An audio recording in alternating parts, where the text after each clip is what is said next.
Good morning, everybody. A few tips today on how to winterize your home.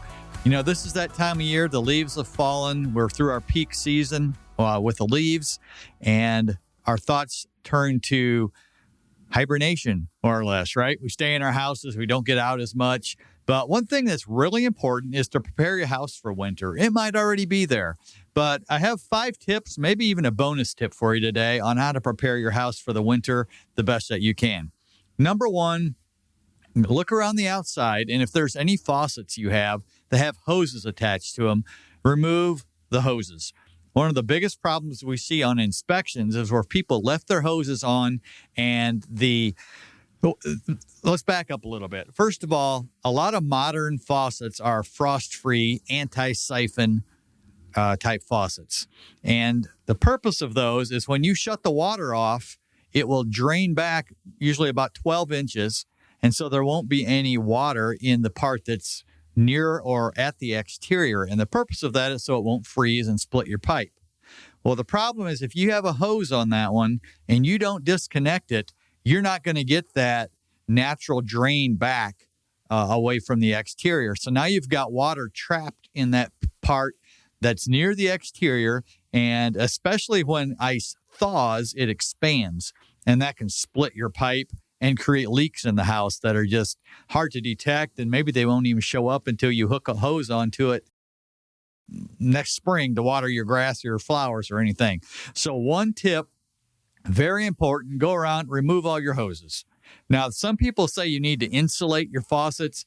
I don't really buy that argument. You can do that if you want. You can get those little like hubs you put over the faucet, especially if you have an older one that's not frost-free. You can do that. And, you know, it doesn't hurt anything. It adds a degree of protection. But I think it's most important to get the hoses off of those faucets. So number 2, clean your gutters.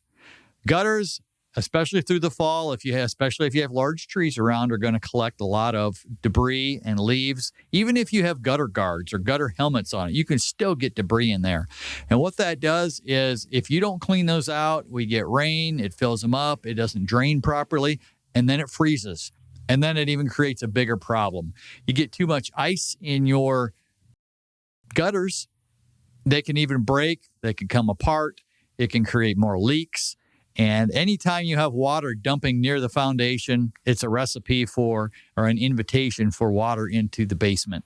So make sure you clean your gutters. Make sure the downspouts actually extend away from the house. Some downspouts will just stop or have a small little splash block. But make sure that everything is sloped properly at these areas so the water is fully draining away from the house and not standing next to the house. Tip number 3. Check out your windows and doors, especially if you have some older windows and doors. They might be a little drafty. Go outside where the trim meets the window, where the trim meets the wall. Make sure you're sealing all those areas with a high-quality caulk so that we're not getting drafts in or water or anything like that we shouldn't. You know, the winter's not a time we typically go outside a lot or look at our house. So now is the time to do it. Get out there, check out what you see. If there's gaps that need filled, get that done. If there's windows that are drafty, take what measures you need to stop drafts, whether it's high-quality caulk outside, some kind of the weather stripping, especially around doors. A lot of times you get access doors where the weather stripping starts wearing out a little bit because you've shut it so many times. You may need to upgrade that a little bit. If you shut your door and look along the edge of it where it meets the door frame, if you see daylight through there, if you can see light through it, you're going to get wind through it and a draft. So make sure you get all that done. That's going to help not only your comfort level, but your energy bills as we go through winter. Number 4, and this might be something you're not comfortable with, so you might want to ask somebody to help you with this, but check out your attic. Check out your attic for any kind of missing insulation, low spots in the insulation. It's not a time to check it just to see if there's been critters up there for the part of the year, or they're trying to make themselves comfortable for winter. But primarily, you want that insulation blanket to be even throughout. So if there's gaps, if people have done some work up there maybe at one time and haven't covered it back up, get that done. This may involve getting a professional involved to add insulation of some sort or remove pests or anything like that. So just make sure it's good before the winter starts. That'll help your comfort level. Number 5, and this is back outside. Seal any cracks in the hard surfaces. So you got your concrete driveway in most cases. You have sidewalks, you have patios, you have, pavers even that can get gaps in between them. The reason why this is important is if you have a crack, water can run into it and then it freezes. And as we mentioned before, when it freezes, it expands, and that's going to tend to chip off chunks of concrete. It can make the crack wider. And especially if this is in a concrete wall or something, that can lead to even more potential for moisture entry. So one tip before winter, go out there, get a high quality exterior grade sealant or hire somebody to do it to seal any cracks that you have in the hard surfaces around your home. And I mentioned a bonus tip. We'll make this number 6. Check the roof for any nail pops or any defects, especially in a winter where we may have snow. You're going to have snow just sitting there, and as it thaws and it melts, it can just sit there a little bit, melts, but it doesn't clear the roof off. And so you got a lot of water up there potentially.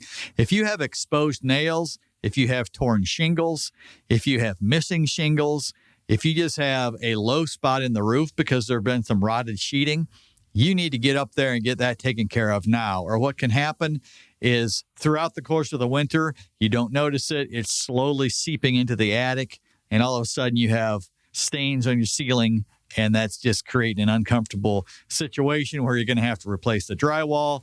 You're going to have to find the leak in the middle of winter and do all that stuff that you don't want to do. So make sure to review, I think it was point number 4, checking in your attic. Besides pests and missing insulation, look for any signs that water has been coming in and creating a problem. So you don't just have to check on the roof itself. So some quick little tips to make sure your house is ready for winter. Make sure you're ready for winter as well, because it's coming whether we like it or not. Some people love it, some people don't. But regardless, your house has to stand the test. So do these things. If you have any questions on it, give us a call. We'd be glad to elaborate further.